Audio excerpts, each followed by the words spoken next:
Hi there, it's Sam from Pootles.co.uk. Thank you very much for joining me today. Today's project is one that's a little bit different, as in how I'm going to build and construct and work, but this is the basics of it. This is my bold butterfly sherbet box because it's got a bag of the beautiful sherbet in it that I've talked about before. What's going to be different is that I made it, liked the shape, liked the style, loved these butterflies, not happy with the box. The box itself, boring, plain, don't like it. I racked my brains as to what I could do to rectify it, couldn't think, and then I was watching one of the girls in my team, Caroline from Crafty Caroline Creates, and I was watching one of her videos, and she very much creates her own patterned paper and cardstock and DSP and what have you, and I thought, let's have a go at that. So I'm going to do that here on camera. I don't often do that sort of stuff, but I wanted to show you what I had originally made, and this kind of is almost in prototype level rather than finished sample, but I believe in honesty, you know that, so I'm going to go for it. And I took inspiration as well from the fact that both she and I absolutely adored the Garden in Bloom stamp set. I think she maybe got me addicted to it. I'm not sure if perhaps it was the other way around, but I'm going to do some random stamping onto my cardstock before I score, cut, die cut and everything. So Garden in Bloom, I just want the outline one, which is this one here. You can see how much I love it. Look how stained it is. So I'm going to take that one, Perfect Plum this time around, that was rose red, stick it on a block. So let's grab a block, this one's probably, that'll do.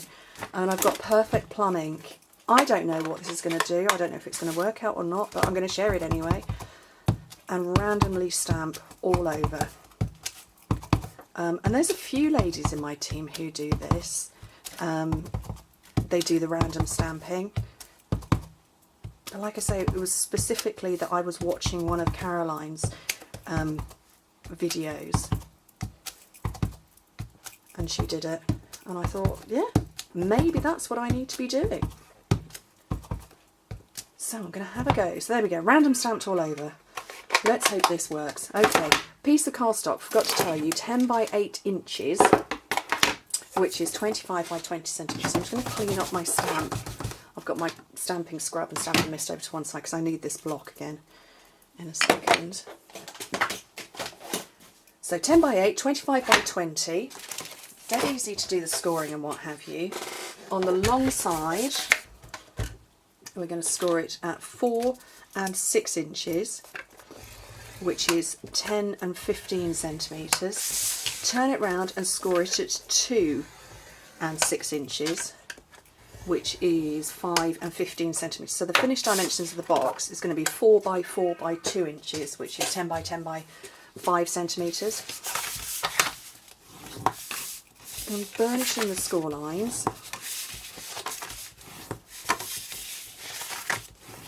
And then I'm going to cut into the size to create the shape before I do the die cutting. So what you do is you bring it round so you've got these little square parts, cut those and then just notch in. I actually really like this pattern. I adore that stamp set. Absolutely love it. I've used it so much and it's really, really versatile. And I think this is a pretty nice effect on this. I hope it works. I hope it makes sense with the butterflies. Okay, so now what I want to do, I'll just take the sherbet out for a second. I want to create this pattern. Now you can see it's got a little embossed effect one side but not the other. I'll explain how that came about. So I've got the bold butterfly dies here, the framelets.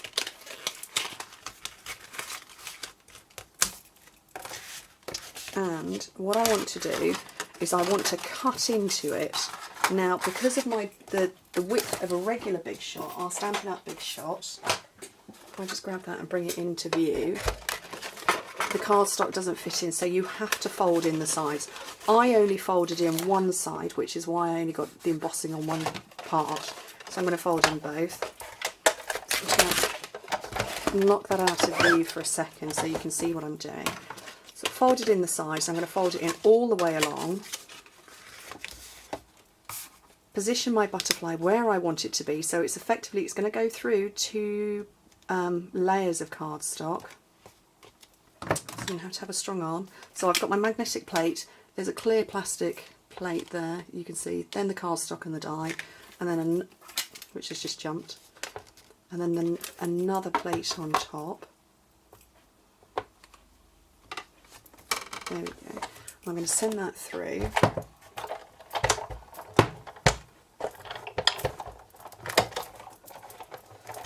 I'm going to come back again.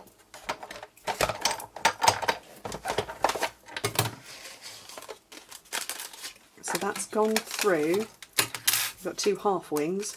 You could do something with those. And obviously we do have these patches here on the side, but that's okay, we're going to cover that over. And that's now given me embossing, or you can see it at the top better, all the way around. That makes sense. That looks better as well. Just going to pop that out to one side for a second. I'm going to do a bit more die cutting, but I've got the box done. I'm happier now. It's always good to be happy.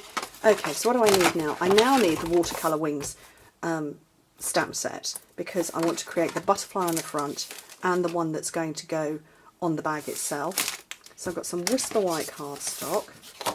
I've got all sorts of cardstock. Whisper White here. Where's that big block gone? Over there. And this is triple layer stamping. So it's up to you which one you do first, whether you do the outside, the inside, or whichever bit. I'm going to go with the outside first. So that is this one. That block's not big enough. Another one. And I'm going to stamp that in Perfect Plum.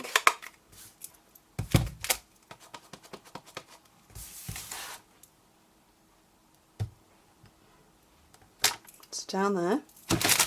Clean off that stamp, because I need the inner part now, which is this one here.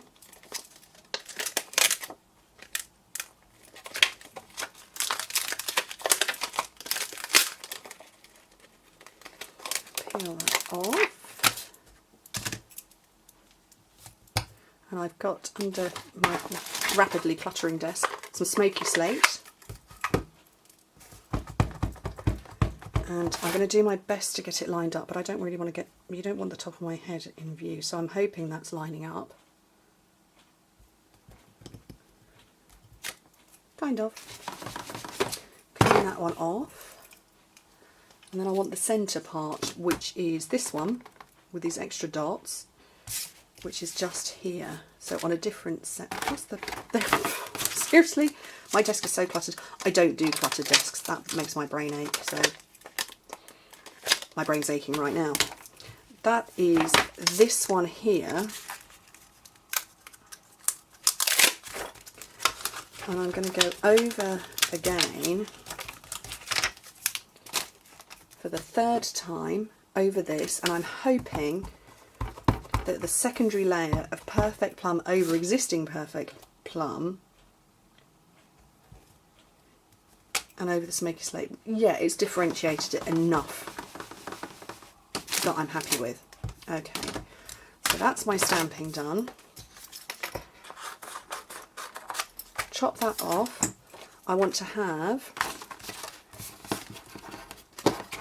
a smoky slate and a Perfect Plum butterfly. So this one is going to be on the box, and then I'm going to have a Perfect Plum large one and then a small smoky slate one. And I'm going to pass on a tip that was it's been whizzing around all over the internet. Let me just clear some space. It's been whizzing around on the internet. It's a lady who's in the same team that I'm in. Her name is Smiley Swarthy, and she has this great tip for when you're using the very intricate dies and you cut a piece of carrier bag or the bubble stuff that comes with your orders, and you put that between your piece of cardstock and your terribly intricate die. See, I've got a bit of carrier bag there. So when we put our sandwich together, it's going to go like that. So let me grab down on the floor again. Bring the big shot back. So I have got magnetic platform, clear plate, my smoky slate cardstock, a bit of carrier bag, and my very intricate die, and then while I'm here, while I've got everything going through, I might as well cut this one out as well at the same time.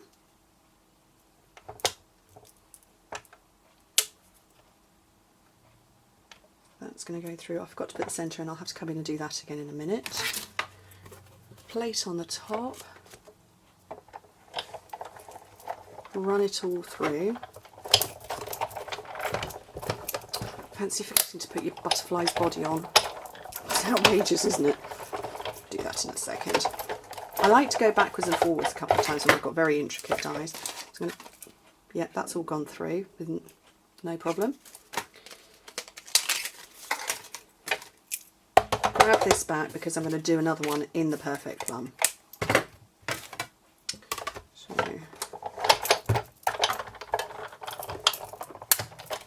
that cracking is really normal when you're working with a big shop. It's the plates doing everything they're meant to be doing. So let's get that off my desk. Just move all the bits out of the way. So I've got two butterflies done. And then this one here, you pop it out and it pops out without any issue. It's got little holes that you can help it along the way with. You take the carrier bag bit with you, just rub your fingers. This is where it's now not going to work. It worked before. When you rub your fingers on it, the carrier bag comes off. Poke it a bit. There you go. And it leaves you with that, and you just come along and you spend a couple of seconds poking all the bits through that you don't need.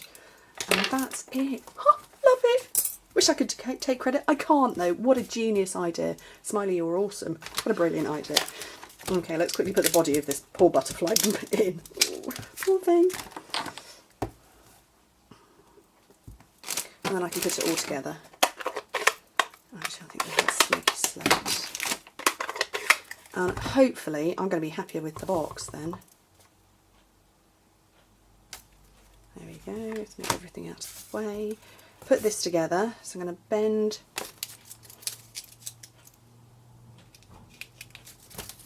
into the middle of my butterfly there. Pop those out to one side and put the box together. This is your front, but the back is actually what's going to adhere down. So grab your fast fuse or your tear and tape, whatever it is you use to adhere your boxes down.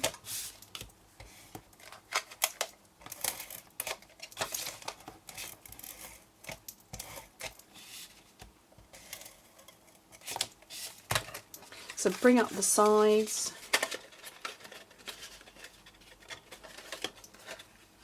And it lines up. There we go. And then this one will line up as well. Oh, I'm happier with that. Much happier. Pop your flying butterfly on, the one that you stamped. So I'm going to take a couple of glue dots down the back of that. None picked up. And pop it up here, I think. Lost my bag of sherbet. There's my bag of sherbet that's tied up with just some Wisteria Wonder. Another couple of glue dots on the back of this one. Have it flying there, and if I bring my original back in, I am definitely much happier with this one that's got the stamping. It was definitely a bit too plain before. Much happier with that. I don't know, what do you think? I hope you like it. Anyway, thank you ever so much for joining me. I hope to speak to you very soon.